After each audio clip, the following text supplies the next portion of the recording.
Hello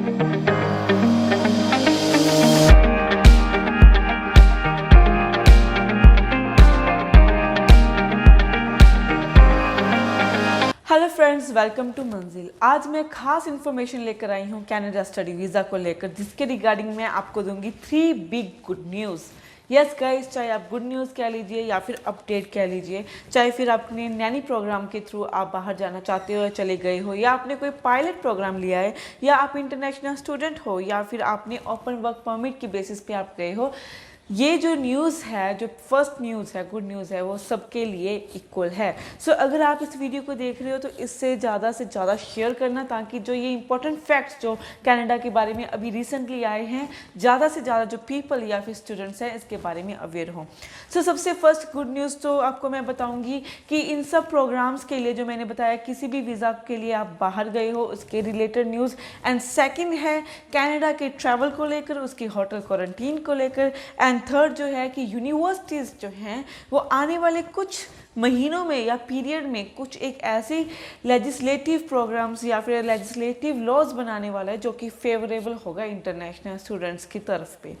सो सबसे पहले start करती हूँ मैं इससे कि अगर आपने फ़ाइल एप्लीकेशन लगवानी है, अपनी फ़ाइल लॉन्च करनी है, तो हमारे दिए गए नंबर्स पे आप हमें कॉल कर सकते हैं, हमारे थ्रू फाइल्स लगवा सकते हैं। या आपको अपनी एसओपी में कोई प्रॉब्लम है, उसमें आपको हेल्प चाहिए, तो भी आप हमें कॉन्टैक्ट कर सकते हैं।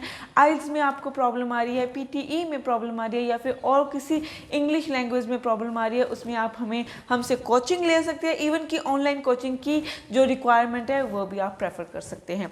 सो कनाडा इमिग्रेशन की मैं अगर बात करूं तो कनाडा इमिग्रेशन के प्लान के अकॉर्डिंग कि उन्होंने 4 लाख जो इमिग्रेंट थे उनको इनवाइट करना था, पॉसिबिलिटी। बट CIC में जो न्यूज़ आई है वो ये आई है कि रिसेंटली उन्होंने 4 लाख से 3 लाख जो 40,000 का जो एक प्लान बनाया था कि 2020 की तरफ में बच्चों को या फिर इमिग्रेंट्स को बुलाएंगे, इनवाइट करेंगे। बट एनी हाउ जो ये कोविड का सिनेरियो हुआ है, जो भी रिस्ट्रिक्शंस लगे हैं या फिर जो भी फ्लाइट्स में प्रॉब्लम आई है, उसकी वजह से सिर्फ 1,80,000 जो हैं उनको इमिग्रेंट्स मिले, वो भी ऑनलाइन। सो उनका जो टारगेट था वो बिल्कुल पूरा नहीं हुआ। इसकी वजह से उन्होंने अक्टूबर में एक प्लान लॉन्च करने वाले हैं अगले 3 सालों के लिए। और वो क्या प्रोग्राम है, क्या उसकी अनाउंसमेंट है, वो ये है कि अक्टूबर से जो 3 साल का प्लान शो करने वाले हैं उसमें वो 12 लाख इमिग्रेंट्स को इनविटेशन भेजेंगे।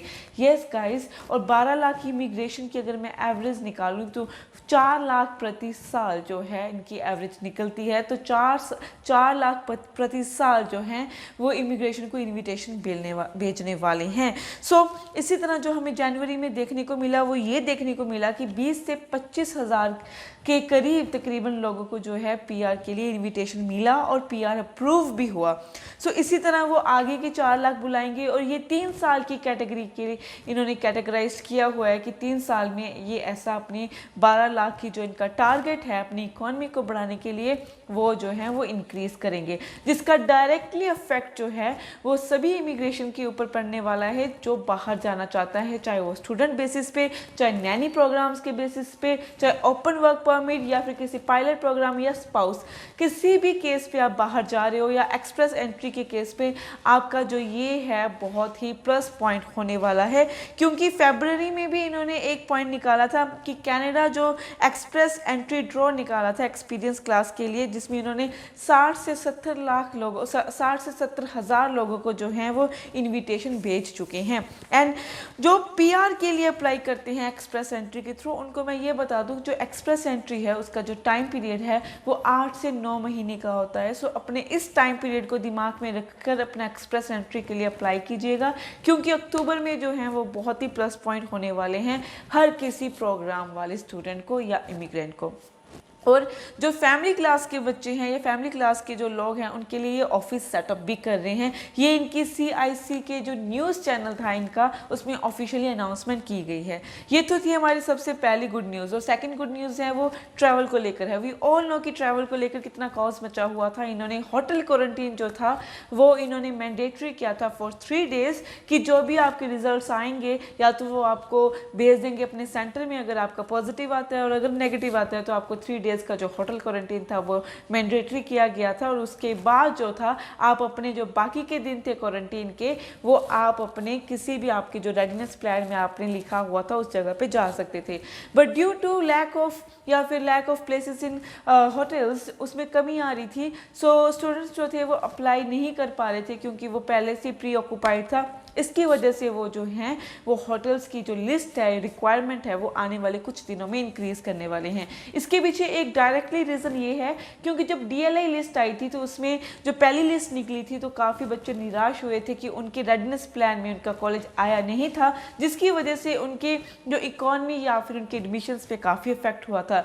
यही रीज़न था कि उन्होंने हर 2 वीक्स के बाद जो था उन्होंने अपने DLI लिस्ट को अपडेट करने का फैसला लिया था, और ये ऐसा हुआ भी था। और same implies to hotel quarantine कि होटल में जो अगर रूम्स की कमी की वजह से या होटल कम होने की वजह से उनकी जो इमिग्रेंट्स जो जहाँ से माइग्रेट होकर जाने वाले थे वो नहीं जा पा रहे, जिसकी वजह से उनको डायरेक्टली अफेक्ट हो रहा है, इवन के एडमिशन्स को लेकर भी अफेक्ट हो रहा है। इसकी ही वजह से वो जो हैं वो अपनी क्वारंटीन प्लान्स जो होटल्स थे वो नंबर्स जो हैं उनको बढ़ाने वाले हैं, and this is a quite a good news. And third जो न्यूज़ है वो है हमारे इंटरनेशनल स्टूडेंट्स को लेकर। गाइस जो कुछ यूनिवर्सिटीज़ हैं यहाँ पे मैं आपको नाम बताने वाली हूँ, वो जो यूनिवर्सिटीज़ हैं उसमें university of BC, university of Victoria, university of Alberta and university of Saskatchewan, ये जो हैं अपने फॉल इनटेक में जो हैं वो ऑफ कैंपस, जिसे हम कहते हैं कि कैंपस में जाकर जो पढ़ाई करने वाले थे उसकी वजह से जो हैं ऑफ कैंपस की इंट्रोडक्शन करने वाले हैं। ऑफकोर्स ऑनलाइन क्लासेस चल रही थी, बट ड्यू टू इनकी इकॉनमी जो का सेम रेपिटेड जो स्टेटमेंट आ रही है वो उनकी इकॉनमी है, जिसकी वजह से वो जो है अपने ऑफलाइन कैंपस इंट्रोड्यूस करने वाले हैं। ये यूनिवर्सिटीज़ भी हैं और इनके साथ काफ़ी और यूनिवर्सिटीज़ भी हैं। तो ये सारी यूनिवर्सिटीज़ जो फॉल इनटेक है हमारा सितंबर इनटेक है उनको जो है वो ऑफ कैंपस करने वाली है। सो जो बच्चे पढ़ना चाहते थे सितंबर में और ऑनलाइन क्लासेस के लिए होल्ड किए बैठे थे तो उनके लिए बहुत बड़ी गुड न्यूज़ है कि आपका फॉल इनटेक इन यूनिवर्सिटीज़ में जो है वो ऑफ कैंपस होगा, और अभी तक की ये न्यूज़ यही है। आगे अगर कोई चेंजेस आते हैं आपको इसी चैनल में देखने को मिलेगी। और जाते जाते मैं आपको यही कहने वाली हूँ, जिन लोगों ने पायलट प्रोग्राम में या फिर नैनी प्रोग्राम में या ओपन वर्क परमिट में अप्लाई किया था और उनकी फाइल्स जो हैं अभी लगी हुई हैं और उनका बायोमेट्रिक हो गया है, उनका मेडिकल हो चुका है, बट उनका रिजल्ट नहीं आ रहा, तो मैं उनको बस यही सजेस्ट करना चाहती हूँ कि डू नॉट पैनिक, वेट कीजिएगा, आपका रिजल्ट जरूर आएगा। क्योंकि ये अपकमिंग केसेस पे इतना ध्यान दे रहे हैं, सो इसके ऊपर डायरेक्टली पता लगता है कि वो अपने जो पीछे वाले केसेस हैं उनको क्लियर आउट करेंगे, अपने बैकलॉग्स हैं उनको क्लियर आउट करेंगे। सो जिनकी भी फाइल्स होल्ड पे हैं उनका रिजल्ट जो है जल्दी आएगा। So do not panic guys. आज के लिए बस इतना ही, बने लिए इस चैनल के साथ। Thank you.